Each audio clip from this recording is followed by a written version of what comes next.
इस कार्यक्रम को जॉयस मायर मिनिस्ट्रीज के मित्रों और भागीदारों द्वारा संभव बनाया गया है। कई बार आपको अपनी भावनाओं से बात करनी पड़ती है और उन्हें कहना पड़ता है तो मुझ पर राज नहीं करोगी, हुक्म नहीं चलाओगी। मैं उस आधार पर नहीं रहती हूँ कि मैं कैसा महसूस करती हूँ, मैं जो देखती हूँ उस पर आधार रखती हूँ। मैं एक वफादार इंसान हूँ और मैं परमेश्वर के वचन के अनुसार चलती हूँ। तो चाहे आप कैसा भी महसूस करें, बाइबल में लिखा है परमेश्वर आपसे प्रेम करते हैं।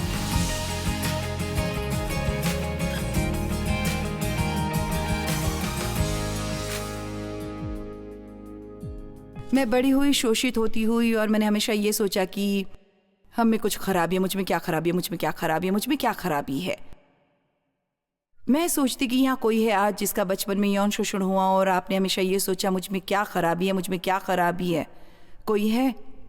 हाँ, खैर आप में कोई खराबी नहीं थी, उस व्यक्ति में खराबी थी जिसने आपके साथ गलत किया। उस व्यक्ति में खराबी थी जिसने आपके साथ गलत किया। पर एक बच्चे के रूप में आप ये नहीं जानते तो आप ये बोझ उठाने लगते हैं कि मुझ में कुछ गलत है। और तब भी जब आप मसीह को ग्रहण करते हैं, जब तक कि आप सचमुच अपने मन को नया नहीं कर लेते और आप जान जाते कि उनमें आप क्या है, हर बार जब आप छोटी सी छोटी बात करते हैं तो आप दोष भावना और दंडित महसूस करते हैं, कई बार कई दिनों तक, सप्ताहों और अंत तक। मुझे तब दोषी महसूस हुआ जब मुझे दोषी महसूस नहीं होना था। मेरा मतलब है मुझ में इस दोष भावना और दंडित होने वाली बहुत सी समस्याएं थी। मैं इसे एक उद्देश्य बोझ की तरह अपनी पीठ पर सब जगह लाद कर ले जाती जहां कहीं मैं जाती, और मैं पहले ही वचन की शिक्षा देना और अपने जीवन में परमेश्वर के बुलावे पर चलने की कोशिश कर रही थी। पर मुझे उसके साथ सचमुच संघर्ष करना पड़ा। कितनों ने ऐसा किया है संघर्ष। चले भी, मैं नहीं चाहती कोई दिखावा करे, मैं देखना चाहती हूँ कि आप बहुत लंबे अरसे से विश्वासी रहे हैं। पर बाइबल में लिखा है, सो यदि कोई मनुष्य कहा हो मसीह में है तो वो नई सृष्टि है, पुरानी बातें बीत गई हैं, देखो वे सब नई हो गई हैं। यह 2 कुरिन्थियों 5:17 में, 2 कुरिन्थियों 5:21 में लिखा है, जो आप में अज्ञात था उसी को उसने हमारे लिए पाप ठहरा है कि हम उसमें होकर परमेश्वर की धार्मिकता बन जाए। कहाँ? मसीह में। तो जब वे बैठे हैं और मैं उनमें बैठा हूं, तब भी जब मैं गलतियां करती हूं, परमेश्वर फिर भी मुझे देख रहे हैं। एम्प्लीफाइड बाइबल में लिखा है, अपने साथ धर्मी के रूप में। चाहे मैं गलतियां भी करूं, क्योंकि मेरा हृदय धर्मी है और मैं सही बात करना चाहती हूँ, और मुझे क्षमा करना क्योंकि मैंने गलती की। परमेश्वर अभी भी मुझे इस नज़र से देखते हैं कि मैं उनके साथ धर्मी ठहराई गई। हम मसीह में धर्मी ठहराए गए हैं, और आप जानते हैं उसका क्या मतलब है। हम बिल्कुल वैसे बनाए गए जैसे हमने कोई पाप न किया। और चलिए भी, मैं थक गई हूँ आपको अपने आप से नाराज देखकर, अब और नहीं। खुद को ब्रेक दीजिए। यीशु ने अंतिम बलिदान दिया, अब और कोई बलिदान बाकी न रहा जिसकी कभी जरूरत हो। उसे आपकी दोष भावना की जरूरत नहीं, अपने पापों के लिए प्रार्थना करने के रूप में। चलिए भी, मैं चाहती हूं कि आज कोई स्वतंत्र हो जाए। यदि कोई आज एक व्यक्ति स्वतंत्र हो जाए तो मैं खुशी खुशी घर जा सकती हूं, पर मुझे उम्मीद है कि ये एक से ज्यादा होंगे। तो मुझे एक घटना याद आ रही है, खासकर मैं शॉपिंग के लिए गई थी और मेरे पास वही दोष भावना का थैला था, और मैंने पार्किंग लॉट में दूर पार्क किया था, और मैं धीरे धीरे और दुखी मन से स्टोर तक चल रही थी। जानते हैं, यदि आप स्वयं के बारे में बुरा महसूस करने वाले, बेहतर होगा कि आप खुद को ही पीट लें। और मैंने सुना कि पवित्र आत्मा ने कहा, जॉयस, इस पाप पर पार पाने के लिए तुम्हारी क्या योजना है? खैर, मुझे जवाब पता था। मैंने कहा, ओह, मैं बस उस बलिदान को स्वीकार करूंगी जिसके लिए यीशु मरे हैं। और अगली बात जो मैंने पवित्र आत्मा से सुनी वो ये थी, तो ऐसा करने की योजना तुम कब बनाओगी? आप में से कितने ये जानते कि यीशु हमारे पापों के लिए मरे? कितने जानते हैं और विश्वास करते कि उन्होंने आपके पापों का दाम चुकाया? ऑलराइट, तो आप इसे कब स्वीकारेंगे और स्वयं को क्षमा करेंगे? चलिए भी, आज किसी को आजाद होने की जरूरत है। आप में से कुछ अभी भी 10 साल तक ये बोझ उठाए घूम रहे हैं। आप उस बोझ के बारे में बुरा महसूस करते हो जो आपने 10 साल पहले किया था। यह आपकी मदद नहीं कर रहा है और यह परमेश्वर की मदद नहीं कर रहा। आमीन। तो जानते हो उसने मुझसे क्या कहा? जानते हो जॉयस, यदि इससे तुम्हें एतराज न हो और इससे ज्यादा तकलीफ न हो तो क्या तुम आगे बढ़ोगी और मेरे बलिदान को ग्रहण करोगी? क्योंकि मुझे तुम्हारी जरूरत है और उस अवस्था में तुम मेरे किसी काबिल नहीं। देखिए, जब हम इसमें होते हैं मैं बहुत भयानक व्यक्ति हूँ, कोई भी मेरे जैसा बुरा नहीं है। कोई भी इतनी गड़बड़ी नहीं करता जितना मैं करती हूँ। मैं बस एक गड़बड़ हूँ, मैं सब कुछ गलत करती हूँ। जब तक आप उससे छुटकारा नहीं पाते और आप कहने लगते देखो मैं गलत काम करती हूँ, मुझे उसके लिए अफसोस है, मैं वो करना चाहती हूँ जो सही है, पर मैं ये जानती हूँ कि परमेश्वर मुझसे प्रेम करते हैं और मैं जानती हूँ कि यीशु के लहू द्वारा मैं उसके साथ धर्मी ठहराई गई हूँ। मैं आपको एक बात बताती हूँ, यदि आप शैतान को क्रोधित करना चाहते, सचमुच क्रोधित, तो ये जानने लगे कि आप मसीह में क्या है। अब मैं किसी तरह ये सुझाव नहीं दे रही कि हमें अपने पाप पर अफसोस नहीं करना चाहिए, पर अपने पाप पर अफसोस करना एक बात है, पर एक अफसोस भरा पूरा जीवन बिताना सिर्फ इसलिए कि आप सारा समय आप कुछ परफेक्ट नहीं कर रहे हैं। देखे, जिसने आपसे बुरा सलूक किया उसे माफ कर दीजिए। आप इतने सामर्थ्य हैं कि आप वो कर सकते हैं। बाइबल में ये लिखा है कि इसे कहते हैं जब तक यीशु वापस नहीं आ जाते।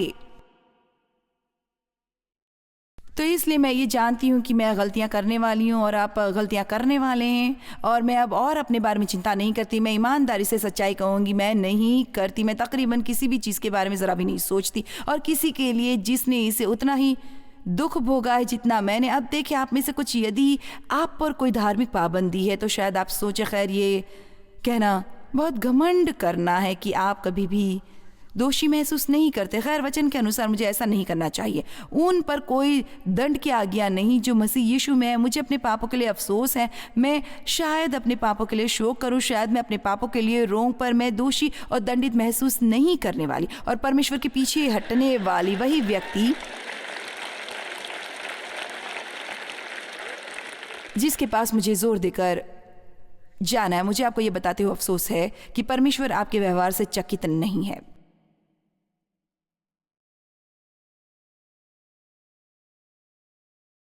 बाइबल में लिखा है कि वो हर बात को जानते थे जो हम करने वाले हैं इससे पहले कि हमने वो की। उन्होंने यिर्मयाह को क्या कहा, गर्भ में रचने से पहले ही मैंने तुझ पर चित्त लगाया, या मैं जानता था। और मैं आपको बताना चाहूंगी कि परमेश्वर कहते हैं मैं तुझे जानता था। यह ऐसा नहीं है कि वो आपका नाम जानते थे, वो आपको जानते थे।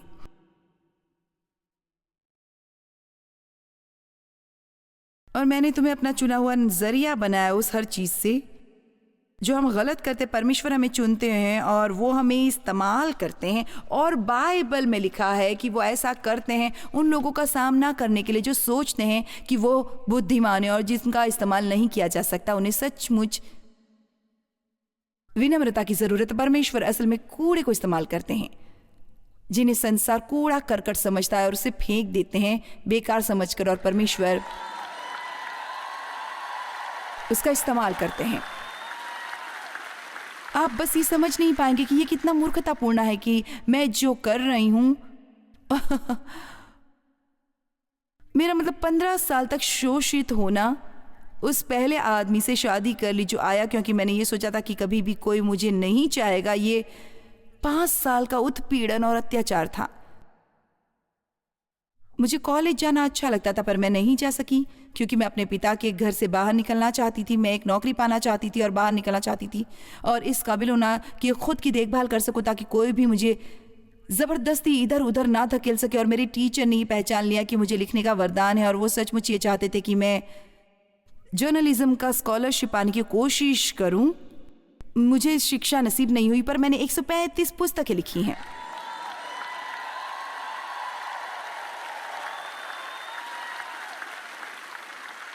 मैं इंग्लिश में फेल होने के कगार पर आ गई थी। ऐसा हुआ, मैं सीरियस हूं, मैं इंग्लिश में फेल होने की कगार पर ही आ गई थी क्योंकि मैंने कभी परवाह नहीं की कि ये संज्ञा है, सर्वनाम, क्रिया या विशेषण। मैं बस बात करना चाहती थी, और इसलिए मुझे दुनिया भर में लोगों से बात करने को मिल रहा है। मैंने कोई फॉरेन लैंग्वेज नहीं पढ़ी थी, पर मैं 132 भाषाएं बोलती हूँ।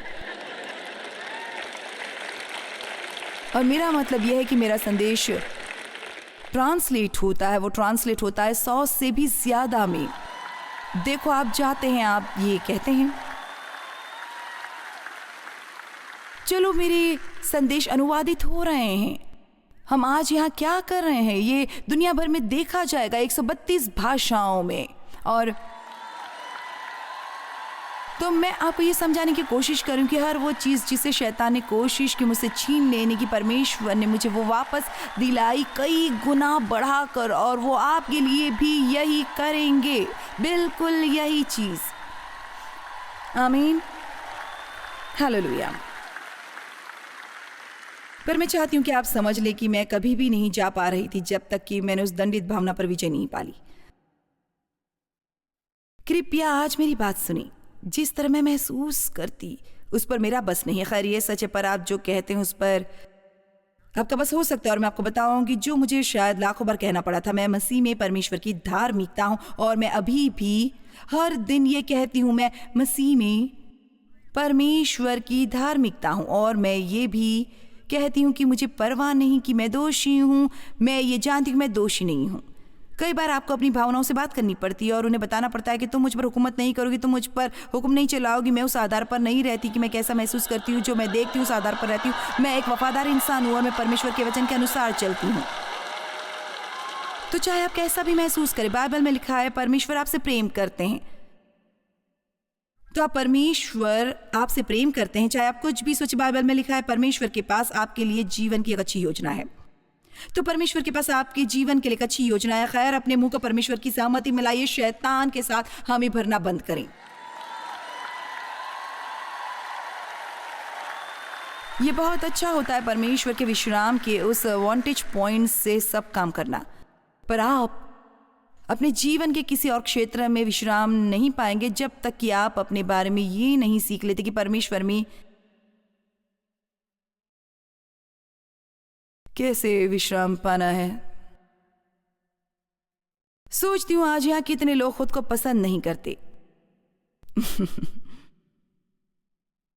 भाई, मैं भी खुद की शख्सियत को पसंद नहीं करती थी और मैंने सोचा कि मैं बहुत ज्यादा नटखट और मुंहफट हूं। मुझे अपनी आवाज पसंद नहीं थी।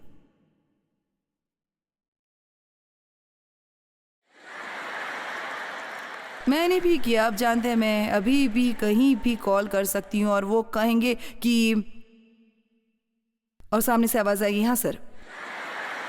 मुझे परवाह नहीं कि मैं कहाँ फोन करती हूँ, वे कहेंगे कि यस सर। देखिए, जब मैं अपने बारे में असुरक्षित थी तब मुझे इससे बुरा लगता था, पर अब मुझे लगता है कि ये फनी है। एक बार मैंने एक स्पा को फोन किया फेशियल के लिए,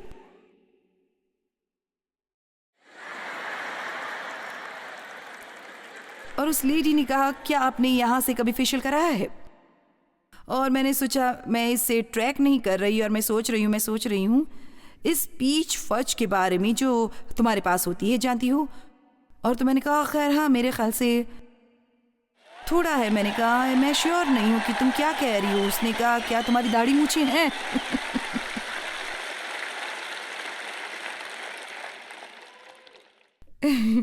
और देखें, क्या ये बढ़िया नहीं है कि आप इस तरह की बातों पर हंसे बजाय इससे कि आप बुरा महसूस करें और आरोपित महसूस करें। और मेरे ख्याल से ये काफी फनी है जो आवाज परमेश्वर ने मुझे दी है, क्योंकि बहुत से लोग एक चीखती हुई औरत को नहीं सुनते।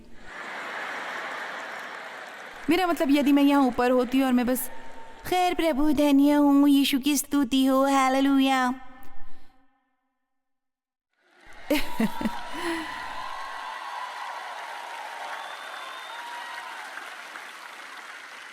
देखो, मेरी बहुत जोरदार आवाज है।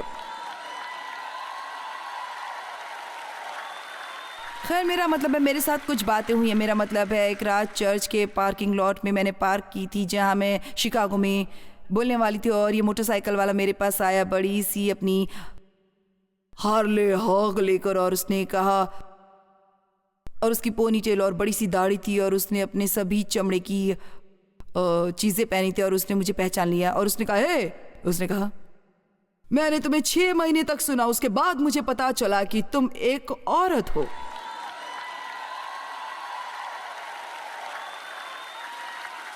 ये तब था जब मैं रेडियो पर थी। उसने कहा, मैंने कभी किसी औरत को नहीं सुना था कि वो मुझे कुछ बताया, पर जब तक मुझे ये पता चला कि तुम एक औरत हो, मेरा जीवन इतना बदल गया था कि मैं इसे इनकार नहीं कर सकता था।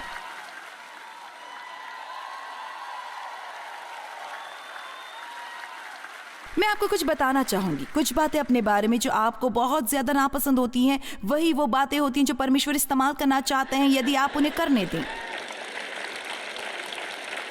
आमीन। मुझे अपनी जांघें पसंद नहीं है। खैर, अपनी जांघों से सुलह कर लो, वो आपकी हैं। जानते, मैंने अभी अभी फैसला किया है, मैं और अपने से नहीं लड़ रही। मैं बहुत खुश हूं। यदि परमेश्वर मेरे बारे में कुछ भी बदले, वो बदलना चाहते हैं। परमेश्वर ये जानते हैं, वो आपके हृदय को जानते हैं, वो मेरे हृदय को जानते हैं। वो ये जानते हैं कि मैं उनसे प्रेम करती हूँ। मुझे बहुत खुशी होगी सब कुछ परफेक्ट करने में और वैसे चलने में जैसे यीशु चला, और कोई भी गलती ना करने में। पर क्या आप जानते हैं, मैं पहले से ही जानती हूँ कि ऐसा नहीं होने वाला, क्योंकि यदि मैं इतनी अच्छी होती तो मैं खुद के गुरूर से इतना भरी होती कि परमेश्वर मेरा इस्तेमाल नहीं करते।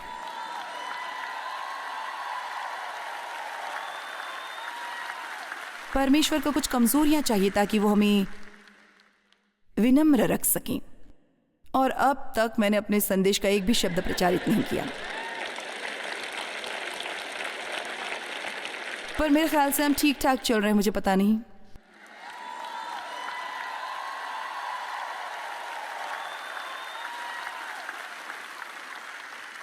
मैं बस चाहती हूं कि आप उस लड़ाई का अंत करें जिसको आप खुद से लड़ते रहे हैं। और ये मत सोचिए कि शैतान वापस आने की कोशिश नहीं करेगा। ओह, क्योंकि वो आएगा। पर मसीह में हम सब कुछ हैं, मसीह में वरना कुछ नहीं। जब तक आप ये याद रखेंगे तो परमेश्वर महान और बड़ी बातें कर सकते हैं आपके जरिए, सिर्फ आपके जरिए। चलिए, भी मैं ऐसा सोचती, मेरा मतलब है हम वापस जाने वाले हैं और 1 मिनट में कुछ और वचन साझा करेंगे। पर यदि आपको अपने बारे में परमेश्वर के विश्राम में प्रवेश करना चाहते हैं तो मैं चाहती हूं कि आप खड़े हो जाएं और मैं आपके लिए प्रार्थना करना चाहती हूं। खैर, देखें, ये बहुत सुंदर है क्योंकि ये 80% कलीसिया के बारे में है। ओ, ये इतना अच्छा है, इतना अच्छा है।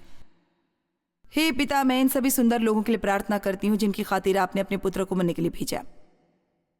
आपने उनके लिए कीमत चुकाई है ताकि वो ये जान सकें कि वो आप में क्या हैं। हम स्वयं में एक बहुत बड़ी गड़बड़ी में हैं, पर आप में हम महान बातें कर सकते हैं। मैं डांटती हूं उन बुरी आत्माओं को जो हैं दोष भावना, दंड भावना, स्वयं से नफरत, स्वयं को पसंद न करना, स्वयं पर संदेह करना। और मैं प्रार्थना करती हूं कि इनमें से हर एक व्यक्ति यहां से बाहर जाएगा आपके विश्राम में प्रवेश करके, इस संदर्भ में कि वो कौन है और आपके साथ अपने चलन में किस मुकाम पर है, और ये कि वो आनंद लेंगे इस रास्ते में जहां वो इस समय हैं। हम चाहते महिमा दर महिमा दर महिमा दर महिमा, और मैं प्रार्थना करती हूँ कि वो उस महिमा का आनंद लेंगे जिसमें वे हैं इस बीच जब वो अगले की तरफ जा रहे हैं। मैं आप पर आशीष की प्रार्थना करती हूँ कि आपको शांति मिलेगी इस संदर्भ में कि आप कौन हैं और आप परमेश्वर के साथ चलन में कहाँ हैं, यीशु के नाम में। आमीन, आमीन। ऑलराइट, आप बैठ सकते हैं। खैर, अब मुझे बहुत अच्छा महसूस हो रहा है। मैंने सही संदेश दिया है ना? परमेश्वर के साथ हमारे चलन में आप बैठते हैं, आप खड़े होते हैं, आप चलते हैं और फिर अंत में आप अपनी दौड़ सकते हैं। आमीन। पर मैं ये नहीं कर सकती यदि मैं ये न जानती कि बैठना कैसे है, मसीह में कैसे बैठना है। बाइबल हमें हमारी चलन के बारे में क्या बताती है? विश्वास में चलो। 2 कुरिन्थियों 5:7। हम विश्वास में चलते हैं, हम अपने जीवनों को नियंत्रित करते हैं और स्वयं को चलाते हैं अपने यकीन द्वारा या अपने विश्वास द्वारा परमेश्वर के साथ मनुष्य के रिश्ते का आदर करते हुए और दैवीय वस्तुओं का, क्योंकि हम रूप को देखकर नहीं चलते या उससे जो दिखता है। मैं विश्वास के बारे में और ज्यादा कहने की मंशा रखती थी, पर मुझे पता नहीं कि क्या मैं उतने दूर तक जा सकती हूँ। पर हमें प्रेम में चलना है। पर मैं ईमानदारी से कहूँ तो जहाँ तक मेरा सवाल है, वो पहली 2 चीज़ें उन चीज़ों में सबसे महत्वपूर्ण है।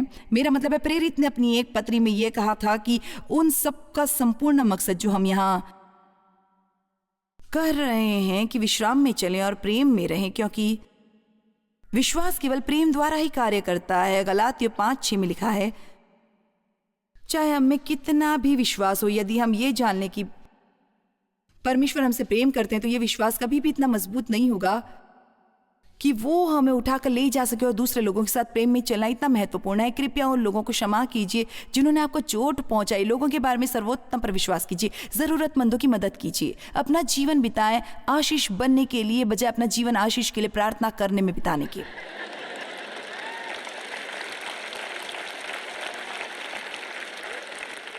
वैसे चलें जैसे मसीह चले थे, परमेश्वर को प्रसन्न करने के लिए चलें। ऐसा 1 थिस्सलुनीकियों 4:1 में लिखा है। कुलोसियों 3:6 और 7 में लिखा है, वैसे न चलो जैसे धर्मी चलते हैं। शायद हम बस 1 सेकंड के लिए रुक सकते थे और बस कह सकते थे, जानते हम संसार में हैं, पर हमें संसार के नहीं होना है। हमारे लिए समय आ गया है कि हम ऊपर उठें। चले भी, हमारे लिए समय आ गया है कि हम सर्वोत्तम होना चुनें और बाकी के संसार की तरह व्यवहार करना बंद कर दें। बाइबल मिलकर उनके बीच से निकल कर आओ और अलग हो जाओ। अब इसका यह मतलब नहीं कि हमारा नक चढ़ा रवैया हो कि हम बाकी लोगों से बेहतर हों, या ये कि हमारा किसी अविश्वासी से कोई लेना देना नहीं। हमें अविश्वासियों के साथ ज्यादा करीबी और अंतरंग दोस्ती करने की जरूरत नहीं, पर हमें उनसे दोस्ती करनी चाहिए और हमें उन्हें दिखाना चाहिए प्रेम, क्योंकि यदि हम ऐसा नहीं करते तो हम उन्हें मसीह नहीं दिखा सकते। पर हम उनकी तरह नहीं बन सकते। जो मैं हमेशा कहती हूँ वो ये है, आप अविश्वासियों के साथ घूम सकते हैं जब तक कि आप उन पर प्रभाव डाल रहे हैं और वो आपको संक्रमित नहीं कर रहे हैं। आमीन। मेरा मतलब है, यदि हम नजरअंदाज करें और बचे सभी अविश्वासियों से और बस बने रहे अपने छोटे से हगी ग्रुप में, तब संसार का क्या होगा?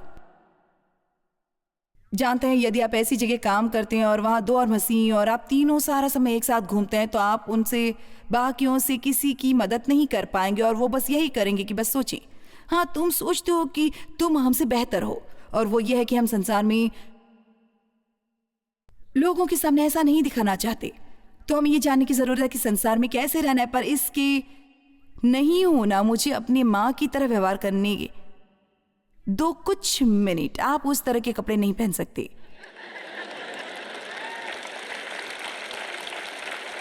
जैसा संसार पहनता है। क्या मैं यहां स्पष्ट कर सकती हूं 1 मिनट के लिए? लेडीज, मैं तुम्हारा नहीं देखना चाहती। मैंने ये कहना शुरू कर दिया, पर मैं ये नहीं कहूंगी। और आपके स्कर्ट को इतना छोटा होने की जरूरत नहीं कि जब आप बैठते हैं तो हम आपके अंदर सब कुछ देख सकते हैं। और आपकी पैंट को इतना टाइट होने की जरूरत नहीं कि वहां क्या है उसकी कल्पना भी कर सकें। खैर, मुझे क्षमा करना, पर कुछ लोगों को बताना पड़ता है कि कैसे कपड़े पहनते हैं, उन्हें समझ नहीं आता। खैर, यही है जो स्टाइल में है। नहीं, हमें कपड़े पहने परमेश्वरीय स्त्री की तरह, और इसका यह मतलब नहीं कि आप कोई रंग या कोई खूबसूरत चीज नहीं पहन सकते। आप फैशनेबल हो सकते हैं और अपने आसपास के सभी आदमियों के लिए आप लालसा न बने। चलिए भी, किसी को ये कहने की जरूरत है।